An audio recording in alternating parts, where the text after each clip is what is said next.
For years, we've relied on the marketing funnel, right? That's the way marketers look at the consumer. Oh, they're in the awareness phase. They're in the consideration phase. But if you really want to understand how to provide value at any given point, you have to embrace the customer journey. Most funnels are like 3 stages, maybe 4. Awareness, consideration, conversion, evangelism.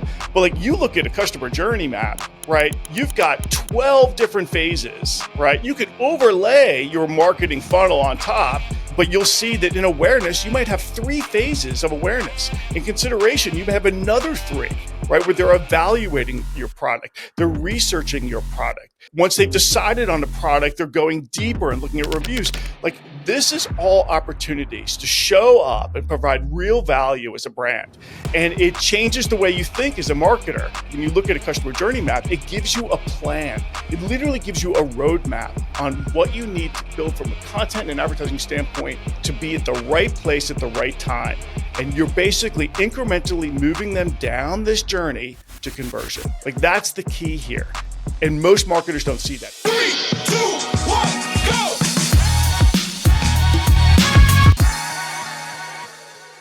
Welcome to the inaugural episode of Brand Champions, my friend. And I think this is what we want to do with this show. This is going to be a show about how to build brands that people love, brands that grow exponentially, brands that don't just have customers, but have armies of brand champions. And the solution is quite simple. It's about divorcing ourselves from annoying and interrupting people over and over and over again, and actually giving people the right information at the right place at the right time in the consumer journey. But for today, since it's our first one, let's handle this thing like an overture. And let's cover 3 big topics. The first is, what is the big challenge facing every brand around the world that we're trying to solve? The second is, what's the solution to that challenge? And then the third is, how do we use culture as a competitive advantage to solve that challenge? So with that as the foundation, let's dive on in. What is the challenge that we're trying to solve? And it's this. The advertising world has gone through a complete and total revolution. Power has shifted from brands to consumers. People know the truth. They know it in real time. They're no longer sitting complacently watching the ads. Research is now proving that almost 9 out of 10 traditional ads are either ignored or not remembered. Digital was supposed to come along because we've got this unprecedented level of targeting and technology. But now it turns out that you've got a better mathematical chance of surviving a plane crash than clicking on a banner ad. So what is the industry's solution to this? We're just creating more ads and bombarding people. And I think many people have seen this data. The typical person is exposed to 5,000 branded messages every single day. It turns out that's about to double again, up to 10,000 messages a day. That's 1 every 2 seconds that we're awake. But the problem isn't just the repetition. The problem is that so much of what we're creating is creative, but not necessarily strategic. We're desperately seeking attention, trying to break through. We're using silly characters, sophomoric messages, goofy jingles, all desperately trying to break through. We just keep making ads and the audience keeps running away. Now, the solution is ultimately this. Instead of investing so much in one part of the journey, trying to interrupt people over and over and over again, desperately seeking attention, what we need to do is shift to creating ads and content that satisfies people's unmet emotional needs and their unmet functional needs, and ultimately not interrupt their journey, but carry them through their journey. That right there might be literally everything I know in this world. And that's why I wanted to do the podcast with you, because you're going to bring some real depth and actionability and strategy to this. And the one thing that you've brought to the equation really powerfully is you've helped codify the solution. And you call it owning the moments that matter. Can you pick it up from there on the solution? What does it mean to own the moments that matter? Well, I don't know if I've codified the solution entirely, but I feel like we've got a pretty good handle on how to make this work. So, I don't know how many of you have been in marketing meetings internally or with if you're an agency and you're working with a client, but they lay the marketing plan out, and it's like in the spring we're gonna market the free checking product, and in the summer we're gonna do home loans, and in the fall we're gonna do cashback credit card. That whole approach worked really well until we figured out that consumers actually are in the market at all different times. So it's almost like, as a brand, I'm only going to market when I'm ready, but really we need to market when the consumer's ready. We call these moments that matter, right? Because if you're there during the moments that matter, great. If you're not, then you don't matter as a brand. There's this thing called the 95-5 rule. And basically it's 5% of your audience is in market at any given time. They're lower in the funnel, they're ready to buy. But 95% are not in market. But here's the dirty little secret. The 95% that aren't in market, that's when they're making their decision to put somebody in the consideration set. That's when they're deciding, am I going to put this bank or this bank into the consideration set when I'm ready to get a home equity loan, or I'm ready to finally get a cashback card. So I feel like as marketers, it's not really about getting to market when you're ready. You have to be more in market when the consumer is ready. And I just feel like over and over again, we've seen big brands embrace these huge campaigns, and they go out in the spring and they blanket the airwaves. And at the end of the day, it all goes dark. You're relying on that one campaign to be remembered 6 months later when somebody's ready to actually go into market as like, oh yeah, I want to put them in my consideration set. That just doesn't happen. It's just, you're forgotten at that point. I think that's where like understanding how can I be in front of my customer at these moments that matter all the time. And I think a lot of people are now referring to this as the value exchange. I like to nerd out to this a little bit and call it the data exchange. And what that means is every single brand in the world keeps talking about how they want more and more data. But the truth of the matter is that's all your customers really want is data. They don't talk that way. They don't think that way, but they're looking for information. So when you refer to the moments that matter, at every single one of those moments, they're looking for something very specific. They've got an unmet emotional need. They've got an unmet functional need. They want to know what makes your brand different. They want to understand what makes your brand better. In exchange, brands are looking for not just their hard-earned dollars, that's the obvious part, but their time, their attention, their ratings, their reviews. These are the most important assets in the entire world. So when we think about the moments that matter, we need to think of it as a data exchange. If they're giving up that data in the form of time, attention, ratings, and reviews, give them back something that's more valuable than what they're investing. Yeah, and how do you do that, right? So like, how do you know what to give them at any given point? For years, we've relied on the marketing funnel, right? That's the way marketers look at the consumer. Oh, they're in the awareness phase. They're in the consideration phase. But if you really want to understand how to provide value at any given point, you have to embrace the customer journey. That is the key to understanding those unmet needs you just talked about, right? So most funnels are like 3 stages, maybe 4. Awareness, consideration, conversion, evangelism. But like you look at a customer journey map, right? You've got 12 different phases, right? You could overlay your marketing funnel on top, but you'll see that in awareness, you might have 3 phases of awareness. In consideration, you have another 3, right? Where they're evaluating your product. They're researching your product. Once they've decided on the product, they're going deeper and looking at reviews. Like this is all opportunities to show up and provide real value as a brand. And it changes the way you think as a marketer. But what it does when you look at a customer journey map, it gives you a plan. It literally gives you a roadmap on what you need to build, what you need to build from a content and advertising standpoint to be at the right place at the right time.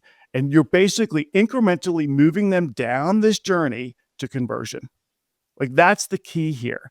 And most marketers don't see that. The funnel just doesn't allow you to see these moments, these barriers, these fears, because it's all done in the form of like, how does the marketer see, like, what do I want to market at any given point in the consideration set? But if you flip it and go, what does the consumer want to see? Then you're in a whole nother place, and it's a much better place to be. Yeah, it's such a good point. It's about shifting the way that we look at the world from the lens of the brand to the lens of the customer. And when we look at the world through the lens of the customer, ultimately what we're able to do is create mathematical leverage. And what I mean by that is you're not going to get much leverage out of a better TV spot, right? You can do better. Any great agency, any great brand can make a better TV spot or a lower funnel programmatic ad. You could do better, but you're not going to get massive leverage in there. First of all, this whole thing is not about the death of advertising. That false eulogy has been written before. You can still do incredible things with traditional advertising in the top and the bottom of the funnel, but we can find these mathematical leverage points throughout the journey where those dollars go so much harder. It's like moving the fulcrum in that lever. Totally agree. Totally agree. And look, if you're not going to do it, your competitor's going to do it. We've seen it, right? If you look at some of the brands that have risen up over the last couple of years, what I always look at is the direct to consumer brands. I just feel, 3 years ago, most of the big legacy brands kind of laughed at them. Like, oh, Viore, please. Like, we're Nike. And it kills me that Nike didn't look and embrace this. I mean, Nike's got enough problems over the last year that have been exposed. But it kills me because when you go into your local mall, and what was once the Nike store where everybody went into, now you've got Viore sitting right next to them. Like, hello, Viore has more traffic now than Nike in my local store. And if you look at how they did it, they revolutionized the way they went to market. They used these moments that matter throughout the funnel. They literally created brand spots. They created consideration spots. They considered all these spots that address these moments as people were moving down. And the ads, some ads look like great branded content. Some ads look like creator content, but it's still from the brand. Some actually are creator content. Like, there is a plethora of ads that feel native to whatever platform they're on, and they've eaten the lunch of their legacy competitors. And the proof is at your local mall. Yeah, it's no longer about one great Spike Lee directed ad and then just repeating it over and over and over again. It worked for a while when the audience was sitting complacently and watching all those ads on TV. But to your point, now it's about a series of different pieces of content and ads that are not repeated, but are delivered sequentially to carry you through that experience. And think about it, like your $3 million ad with, who would name an NBA player, right? Hawking a shoe, gets flipped by the flick of a thumb. Like, it's gone. And once you see it once, you recognize it, you're like, done, done, done. Like, that's what you're combating with. This right here is your biggest competitor, right? Your biggest barrier. So you better have a really good arsenal of ads, and you better be there at the right time with the right message. Absolutely. And I think we're continuing to see this. Vuari is a great example, but we see it over and over again. We see Yeti, we see Liquid Death, we see these brands leaning in, and the old brands are diminishing and disappearing. And some of these new upstarts are not just capturing the headlines, but they're capturing market share, they're capturing heart share. And we often talk about the brand story. But I think what people don't talk about enough is what makes for a great brand story isn't always what you say, but sometimes it's what you don't say. And what I think these brands are doing so effectively is removing friction. Because to your point with Vuari, for example, they've got lots of great content that carry you down the journey. But when you go to make that purchase, whether it's in the store or online or on your phone, there's literally no friction in that experience. We all love Yeti for their upper funnel incredible stories. But when you go down that journey and you're on their own media, there's tons and tons of functional content, removing friction at every step along the way. It could be macro friction that holds people back in the entire industry. Like with Yeti, how do you feel more adventurous? Or it might be some micro friction, like how do I make the checkout really easy? But some of these legacy brands, to your point, still have friction. And some of these D2C brands are just simply carrying people all the way through that journey. Totally agree. So as we think about this inaugural episode, one of the key things for us is the power of leaning into culture. And we'll do some deep dives on culture throughout this series, but let's touch on it now because it's proven to be the competitive advantage for winning brands. It's become a little bit of a meme. It's become a little bit trendy. You see it on like posters in coffee shops, right? Strategy eats culture for breakfast, or culture, excuse me. You see it in memes in like coffee shop, culture eats strategy for breakfast and all that stuff, but nobody really seems to be defining it. The issue with everything that we're talking about is that it's just so much harder than it was in years past. You used to be able to say, look, I've got a few geniuses who can help write a great story. I've got a few networks that will take the story, and then we could just bombard the airwaves with it. But now when we talk about, as you were describing it, all of these sequential moments that matter, you need to have so many disparate teams able to interact with one another. Data, analytics, copy, design, video, optimization. The list goes on and on and on. So what is culture ultimately? Culture isn't about ping pong and beer and nights out and making things fun. That's the distraction. It's nice. It's the window dressing, but it's not the foundation. The foundation of great culture is putting a team in position to do its best work. And the way that you do that is by smashing the silos that historically exist between each of these skills and capabilities. Silos worked at one point. It didn't matter if different people in the team didn't interact with one another. But now that digital has to communicate with physical and all these disciplines have to communicate with one another, we have to relentlessly smash those silos so that we can build those synergies so that the whole is greater than the sum of the parts. And that seems grossly obvious, but in the journey that we've been through, in the data and the stock market performance that we've seen with so many different brands in the world, that is ultimately the competitive advantage. Look, I think the proof is in the pudding in what you see with these ad holding companies, right? They're retracting. They are consolidating. And it's because I feel it's the silos. And the reason the silos are the issue is because of the complexity of the landscape today. If you think about it, 10, 15 years ago, TV, right? That's where these ad holding companies played. They did great big campaigns. Now we're talking about a full 360 integrated campaign, where I would argue that the mid-funnel might even be more important than anything else, upper or lower. And when you think about that and the complexity of all the platforms, right? All the publishers, all the ad types, all the sizes, creator content, branded content, those silos become your enemy. And that's why, like, when you look at ad holding company and they bring 8 agencies together, they are not communicating at the level of an agency that literally is built on with no silos. And so you get a better product, it becomes more efficient, more agile, and that's what you need. I mean, the days of putting a campaign out and seeing how it does are gone. Like, we are iterating weekly on content and messaging to make it resonate harder and be more focused than ever before. You can't do that with silos. Yeah, you have to smash the silos to take advantage of what you talked about earlier, which is looking at the world through the lens of the customer, not looking at the world through the lens of the brand. And as we start thinking about wrapping it up, there's one question that I think everybody should be asking, which is, why isn't every brand on the planet adopting this approach, right? Think of it as like, let's make a deal. Behind door number one, behind door number two. Behind door number one, you got a bunch of people who are probably not in market, probably not paying attention, and you're hitting them with the same message over and over and over again till they're absolutely annoyed.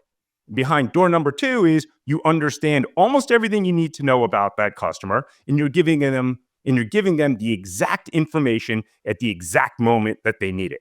Not just to become a customer, but ultimately to become a brand champion and carry that message forward for you better than paid advertising ever could.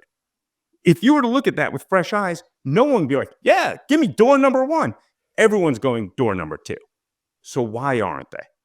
And the answer that we figured out is there's a machine. And this machine has been built almost over a century. It's books, magazines, undergrad, grad school, articles, awards, the Super Bowl, and even a city in the south of France that turns itself over to celebrate one thing, which is the art of the 30-second spot, where 9 out of 10 of those 30-second spots aren't even noticed or remembered. And whenever I think about our journey, I always come back to this line from the end of Michael Lewis's Moneyball. The big line in it is, first one through the wall, get bloodied. Always.